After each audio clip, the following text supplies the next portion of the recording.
Gagawa ako ng sobrang laking slime. Tara, samahan niyo ako. Charan! Ano kaya mangyayari kapag pinagsama-sama ko tong mga slime na nagawa ko sa mga videos ko? At ano kaya ang magiging itsura? Malaking slime na curious ako kung ano magiging itsura. Tara at pagsama-samahin na natin. Ano kaya magiging itsura niya, no? May cloud slime, ice slime, coffee slime, at marami pang iba. Excited na ba kayo? Excited na rin ako. Game! Tara at samahan niyo kung paghalu-haluin tong slime na to.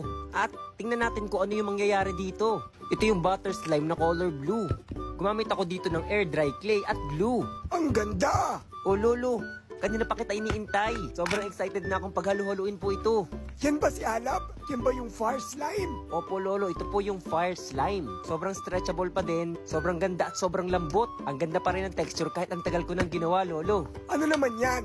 Ito po yung mga glitters na slime. Naging watery na siya at medyo loose na yung pinaka-texture niya. Pero maganda pa din dahil ginamitan ko po ito ng detergent soap. Ang ganda pa rin ng kulay. Opo lolo, dahil yan sa glitters. Ano naman yung susunod? Ito po yung orange na glitters. Sa ilalim na po yung glitters niya lolo, tingnan nyo. Pero maganda pa rin yung pinaka-texture niya. Oo nga no. Halos kakulay niya yung isa oh. Opo lolo, halos kakulay niya nga yung isa. Parang naging kulay bronze na po siya.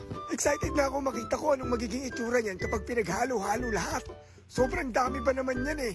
Opo, sobrang dami talaga lolo. Ito yung sobrang tagal ko nang ginawa, coffee slime. Hanggang ngayon napakaganda pa rin ang texture niya.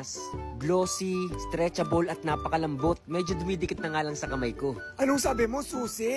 Hindi po susi, glossy, makintab. Ano naman yan? Ito po yung ice slime na ginawa ko. Ginamitan ko po ito ng snow powder. Ang ganda pa rin no lolo. Oo nga eh. Ayan yung butter slime no. Natatandaan niyo po, ito po yung butter slime na ginawa ko, color yellow. Talagang literal na kulay butter yung ginawa ko nito. Yung masarap ipalaman sa tinapay. Pero syempre hindi po pwede ipalaman kasi hindi po siya nakakain. Lolo, tanda mo to, ito yung ginawa ni Troy Jan. Yan ba yon? Opo, yan po yung color pink na slime. Medyo hindi na maganda yung texture at medyo makunat at napupunit-punit na siya. Oo nga eh. Ilagay mo na yan dyan. Ano naman yung susunod? Ito po ang susunod natin, Galaxy Slime. Galaxy slime, natatandaan ko yan. Sobrang lapot na. Oo nga po lolo eh. Ito naman po yung Pearl Slime. Ang ganda pa rin, tingnan nyo lolo. Ang ganda talaga, para talaga siyang pearl oh. At lumalabas yung pinaka-magic niya na color blue kapag ini-stretch. Ang galing. Isa po ito sa mga paborito ko lolo. Ang ganda nga. Ano naman yung susunod? Ito po ang susunod lolo, Sapphire Slime. Sino nakakatanda ng ginawa ko to? Sapphire Slime. Ang ganda pa rin ng texture, napaka-stretchable at napakalambot. Dito ka, ilalagay na kita dito. Ito naman po yung Silver Slime. Medyo sobrang lambot na niya at madikit sa kamay. Ilalagay ko na rin po ito dito para maihalo sa big slime na gagawin ko. Sobrang laki na. Ito po ang Ruby na slime. Tingnan niyo po lolo, hindi na ganun kaganda yung texture niya katulad ng dati pero ang ganda pa rin ng kulay. Ano naman yan? Ito po ang Emerald Slime. Sobrang dami mo talagang ginawang slime no. Pero tanda mo pa din. Oo naman po lolo, yan po yung mga request ng mga nasa comment section. Ang ganda pa rin ng texture niya no. Oo nga eh. Ito po yung ube slime lolo, ang laki at sobrang ganda. Wow! Yan ba yung parang masarap kainin? Sige nga po lolo, tikman nyo nga po. Ano sabi mo? Joke lang po. Joke lang din. Ang ganda naman yan. Nilagay ko na po ito dito lolo. Ano pa? Pakita mo pa. Ano pa yung pwedeng ilagay? Ito po yung chocolate slime. Ginamitan ko po ito ng brown color. Wow, ang ganda rin at glossy. Ano po lolo, susi? Glossy?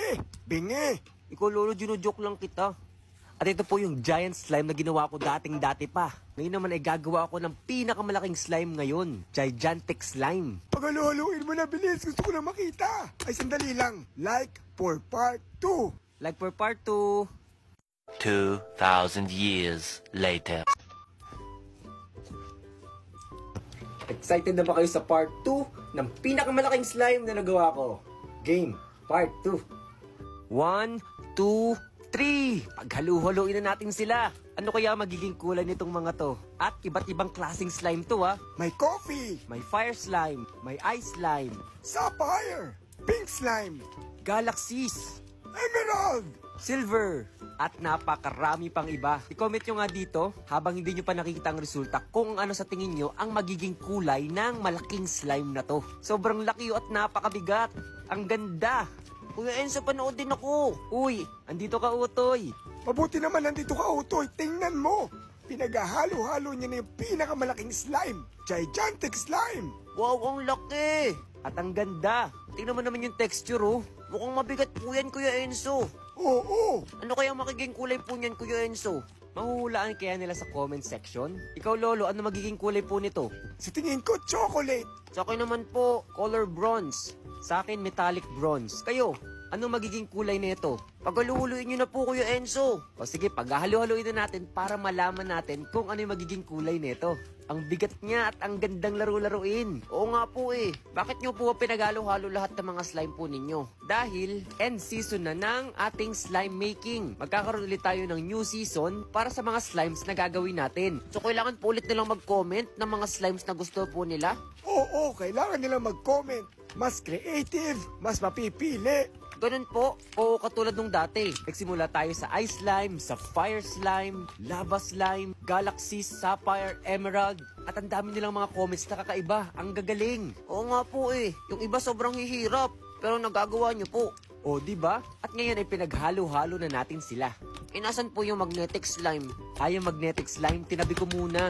Pang sarili kong laro yun eh. Sayang naman kasi. Oo nga naman. Ang laki, oh. Papakita ko sa kanila kung gaano kalaki talaga to. Sige po, Kuya Enzo. Sobrang laki. Ito na ata yung napakalaking slime na nagawa ko sa tanang buhay ko. Siguro nasa mga 3 kilo to o 4 na kilo. Grabe.